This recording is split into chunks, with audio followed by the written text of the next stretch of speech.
ഇന്നത്തെ എപ്പിസോഡ് ലാലേട്ടൻ തുടങ്ങിയത് തന്നെ സിജോയെ പൊക്കി അടിച്ചുകൊണ്ടാണ്. അങ്ങനെ ഒരു പൊക്കിയടിയും പുകഴ്ത്തലും സിജോ അർഹിക്കുന്നുണ്ടോ എന്ന് ചോദിച്ചാൽ അത് ഈ ഒരു അടുത്ത ഒരാഴ്ച കഴിഞ്ഞിട്ടേ നമുക്ക് പൂർണ്ണമായിട്ട് പറയാൻ സാധിക്കത്തുള്ളൂ.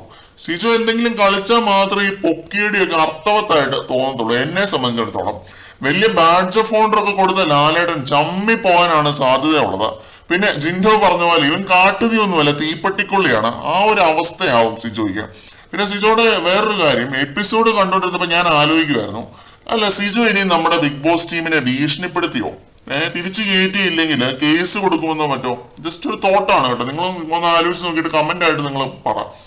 അതല്ലാതെ സിജോയെ തിരിച്ചു കയറ്റി വിടാൻ മാത്രം പ്രത്യേകിച്ച് ഒരു കാരണവും ഞാൻ കാണുന്നില്ല. അങ്ങനെ ഒരു ഇഷ്യൂ ഉണ്ടായി പുറത്തേക്ക് പോകുന്നത് വരെ ഒരു വളരെ ഓവർ റേറ്റഡ് കണ്ടസ്റ്റന്റ് ആയിട്ടാണ് എനിക്ക് തോന്നിയിട്ടുള്ളത്. ഇപ്പോഴായി കഴിഞ്ഞാലും കുറച്ച് സ്വയം പൊങ്ങിതരവും പിന്നെ സത്യവിരുദ്ധമായ നിലപാടുകളും അല്ലാതെ സിജോയുടെ കയ്യിൽ ഒരു ചുക്കുമില്ല. പിന്നെ ഒരു 100 കിലോമീറ്റർ നീളമുള്ള ഒരു നാക്കുണ്ട്. ഇന്ന് ലാലേട്ടൻ ഒരു ചോദ്യം ചോദിച്ചപ്പോ റിവ്യൂ പറയുന്ന പോലെ ഇരുന്നങ്ങ് ന്യായീകരിച്ചങ്ങ് മെഴുകുവാണ് അങ്ങോട്ട്. എന്നിരുന്നാലും ഒരു വീക്ക് നമുക്ക് നോക്കാം കേട്ടോ. ജിൻഡോയുമായിട്ട് ഉറപ്പായിട്ട് ഒരു ക്ലാഷ് ഉണ്ടാവും ഈ ഒരാഴ്ച. തീപ്പട്ടിക്കൊള്ളി എന്ന് വിളിച്ചത് ആശാന് തീരെ ഇഷ്ടപ്പെട്ടില്ല. മുഖം മാറിയത് കാണണമായിരുന്നു. ഈഗോ ഹേർട്ട് ആയിട്ടുണ്ട്, അത് ഉറപ്പാണ്, സ്വാഭാവികം. ആ ഒരു ക്ലാഷിലെ സിജോയുടെ അപ്രോച്ച് അനുസരിച്ചിരിക്കും നമ്മളിപ്പോ പറഞ്ഞ ഈ ഒരു കാര്യം മാറ്റി പറയുമോ ഇല്ലയോ എന്നുള്ളത്.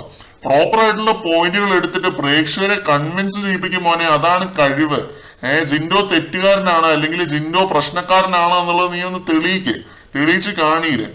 വന്നവരും പോയവരും എല്ലാം കൂടെ ഗ്യാങ് ആയിട്ട് നിന്ന് അയാളുടെ മെക്കിട്ട് കയറിയാൽ ഈ ഒരു ഗ്യാങ് നെഗറ്റീവ് ആവുകയല്ലാതെ ഒന്നും സംഭവിക്കാനില്ല. അപ്പം ഇപ്പൊ ബേസിക്കലി സിജോയ്ക്ക് വരുന്ന നെഗറ്റീവ് എന്ന് പറഞ്ഞാൽ മുല്ലപ്പൂ ഘടകത്തിന്റെ നെഗറ്റീവ് ആണ് സിജോയ്ക്ക് വരുന്നത്. മുല്ലപ്പൂവും കൂടി ഏറ്റുകിടക്കും കല്ലിന് കൊണ്ട ഒരു സൗരഭ്യം എന്ന് പറയുന്ന പോലെയാണ് സിജോയുടെ ഒരു കാര്യം എന്ന് പറയുന്നത്.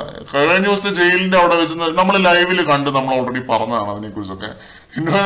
സിജോയെ നമ്മൾ ഇനി പറയാനൊന്നും തന്നെ ബാക്കിയില്ല. പിന്നെ സിജോയ്ക്ക് കിട്ടിയ ആ ഒരു ബാഡ്ജ് ഓഫ് ഓണർ എന്ത് കാര്യത്തിനാണ് ഇതൊക്കെ കൊടുത്ത് ആദരിക്കുന്നത്? വായിൽ നിന്നും വീണ ചൊറിഞ്ഞ വർത്താനത്തിന് ഒരാളുടെ കയ്യിൽ നിന്ന് അടി മേടിച്ച് എരന്ന് മേടിച്ച് പുറത്തേക്ക് പോയതിനോ വെറുതെ ഒരു പ്രഹസനമായിട്ടാണ് എനിക്ക് ഈ ഒരു സംഭവം തോന്നിയത്. പിന്നെ എന്താ പറയുക, ഹെൽത്ത് പരമായിട്ടുള്ള ഒരുപാട് പ്രശ്നങ്ങൾ തരണം ചെയ്ത് വന്ന ഒരാളാണ്, ഓക്കെ ഫൈൻ. പക്ഷെ എന്നെ സംബന്ധിച്ചിടത്തോളം ആ ഒരു ബാഡ്ജ് ഓഫ് ഓണർ എടുത്ത് കൊടുക്കേണ്ടത് നമ്മുടെ ജിൻഡോയ്ക്കാണ്. ആ മനുഷ്യന്റെ സഹനശക്തിയും പ്രശ്നങ്ങളെ തരണം ചെയ്യാനുള്ള കഴിവും പിന്നെ എത്ര തവണ നീതി നിഷേധിക്കപ്പെട്ടിട്ടും ഈ പ്രേക്ഷകരെ വിശ്വസിച്ച് അവിടെ നിൽക്കുക എന്ന് പറഞ്ഞു കഴിഞ്ഞാൽ അതൊരു നിസ്സാര കാര്യമേ അല്ല. സീരിയസ്ലി എനിക്ക് മനസ്സിലാവുന്നില്ല സിജോയ്ക്ക് ഒരു ബാഡ്ജ് കൊടുക്കാൻ മാത്രം സിജോ എന്ത് തേങ്ങയാണ് അവിടെ ചെയ്തിട്ടുള്ളത് എന്നുള്ളത്.